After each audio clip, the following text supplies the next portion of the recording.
Hey guys, it's Tiff and welcome to my very first video. So for this video, I really wanted to just share a little bit more about me and how I ended up in Paris. And it's crazy because when I sat down to think about it, I realized that Paris had been manifesting for years. To make it a little bit easier, I've broken my story up into 5 different phases: the dream, the change agent, the voice, the test, and the confirmation. I will explain. So this first phase I call the dream. And believe it or not, I played the violin in my high school orchestra. When I was about 16, my orchestra actually went to Italy to perform, which was super cool. I had an awesome experience, fell in love with Italy, and told myself that before the age of 30, I would live in Europe. And it's crazy because I kind of just left that thought in 2007. It was a thought that I had that I kind of completely forgot about until 10 years later when I ended up in Paris. So fast forward to college, which I deem this point in my life the change agent, because it was when I witnessed firsthand how following your gut can completely change the course of your life. So for undergrad, I went to Howard University, and when I first started, I had no idea what I wanted to do. So I kind of just deferred to what my parents wanted me to do, which was to be an accounting major. And knowing who I am now, I can totally see how I was desperately just craving a more creative outlet while taking these accounting courses. And if any of you have ever set foot on Howard's campus, you know that the Yard is low-key grounds for an everyday fashion show. I mean, people come to class dressed up. You know, it was a super inspiring environment, super creative environment. And I think that just being surrounded by this kind of brought out my obsession for all things style. So 2 years in, I changed my major and was completely convinced that I was to become the world's greatest image consultant or personal stylist. So even though it's not something that I'm super passionate about today, at the time, you know, it was something that I could really see myself doing, and I followed it and I trusted it. And it led me to turning down a job offer at one of the big 4 accounting firms. And I'm so glad that I did that because months later, I was able to accept a job offer for a fashion company in San Francisco. It also led me to connect with a lot of image consultants and stylists in Washington, D.C., which allowed me to meet my now mentor, Robin Fisher, who I deem the voice in this story, because she was the one who told me about the MBA program that landed me in France. So it's crazy, you know, had I not followed my passion at the time and listened to my gut, I would have never met her and, you know, who knows, maybe never would have found out about this program. So moving on to the voice. Robin, this one's for you. So this phase in my life takes place right after I had graduated from Howard and right before I moved to San Francisco to work in fashion.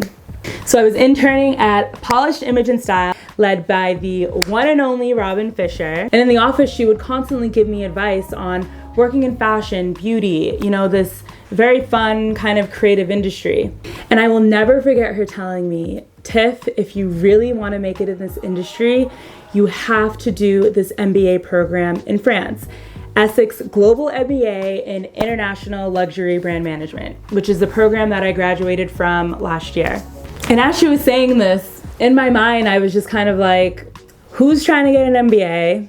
I had just wrapped up finals at Howard. I was good. I did not want to see another exam. And number 2, who's moving to France? It sounded like a cool place to visit, but moving there, I don't know. So moving on to the test, which was when I moved to San Francisco to work in fashion. And I call this point in my life the test because I was moving so far away from home, you know, like a 6 to 7 hour flight from the East Coast, 6-hour time difference, so not always easy to connect with friends and family whenever I wanted to, you know, making new friends in a new city. And I really do think that this experience in San Francisco was kind of preparing me for a bigger move abroad. So that's kind of why I call it the test. So I'll spare you the details, but 2 years into my job in San Francisco, I quit with nothing lined up.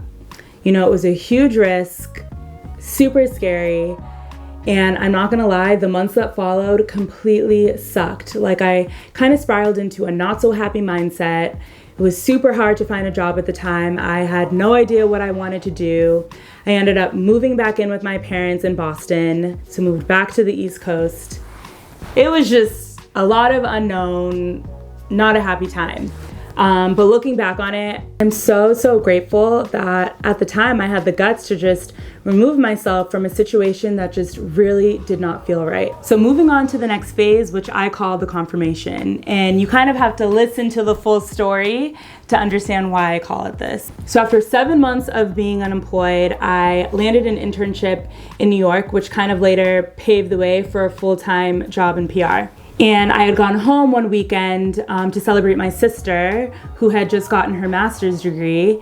And at the dinner, I remember a family friend just asking me, like, Tiff, you know, what's going on with you? Would you ever want to go back to school? And I just blurted out, if I did, it probably wouldn't be in the United States.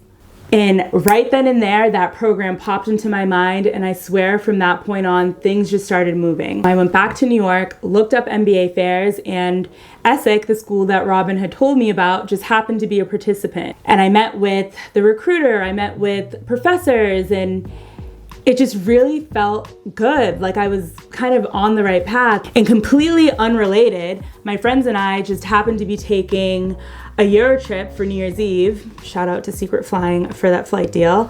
We were going to Spain, Paris, and Belgium. And I remember telling one of the professors just about the Euro trip that we had planned, and he was like, oh my God, you should definitely come check out the school. Like everything was just lining up. So fast forwarding a little bit, you know, went on the Euro trip, saw the school, felt awesome about it. And then in February, everything came crashing down.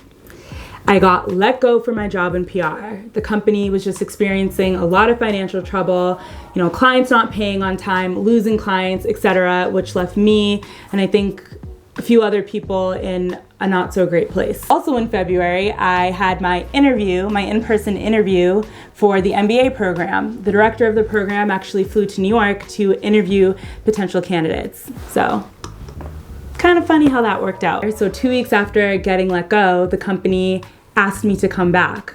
I guess they had brought in new clients, things were getting better. And y'all,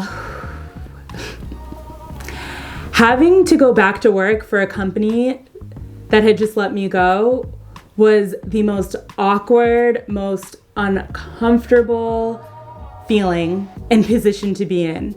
But at the end of the day, I mean, it was better than getting an unemployment check, and sometimes you just gotta do what you gotta do.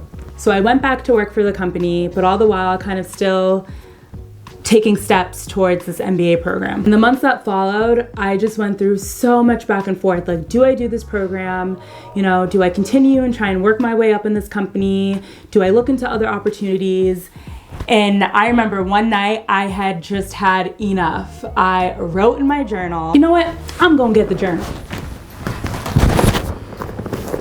It was in June. On June 6th of 2017, I opened up my journal and just started writing, asking for direction. This is why I call this point in the story the confirmation, because the very next day, on June 7th, I got my acceptance letter into the program. Ooh, it still gives me chills, but I ultimately decided that guidance from above is the ultimate confirmation. Like, it's not getting much clearer than that. So I decided to bite the bullet and put myself through the program. I remember I had just enough saved up to put down the deposit to secure my spot in the program, and that was pretty much it. So I had to look into payment options, you know, loans, whatever I could do to put myself through this program. And it was a lot, you know, just outside of, you know, moving abroad to another country without any family, friends, or anything. I'm a firm believer that when you take the leap, the net appears. And I also think that when a message like that is sent to you, you take the direction. And I did, and I'm so happy that I did. It's still crazy to me that I had this one thought in 2007 after taking a trip to Italy to really following my gut and following my passion in college, to a quick little conversation during an internship, to having this experience so far away from friends and family that kind of prepared me for where I am now, to receiving confirmation that this was exactly what I needed to do. You know, it's really cool to see how it all manifested over the years to this experience that I'm having right now. And it also makes me excited about what I could be manifesting right now that I don't even realize that will set me up for something in the future. So anyways, enough about me. I would really, really love to hear from you guys. Anything that you guys feel has manifested over the years in your life that you're experiencing now. So leave me a comment, would love to hear from you. So that's a wrap. Thanks guys for watching. And if you enjoyed this video, please make sure to like and subscribe. And until next time, I don't know what I'll cover in my next video. Maybe that time I got kicked out of my apartment in Paris. More to come.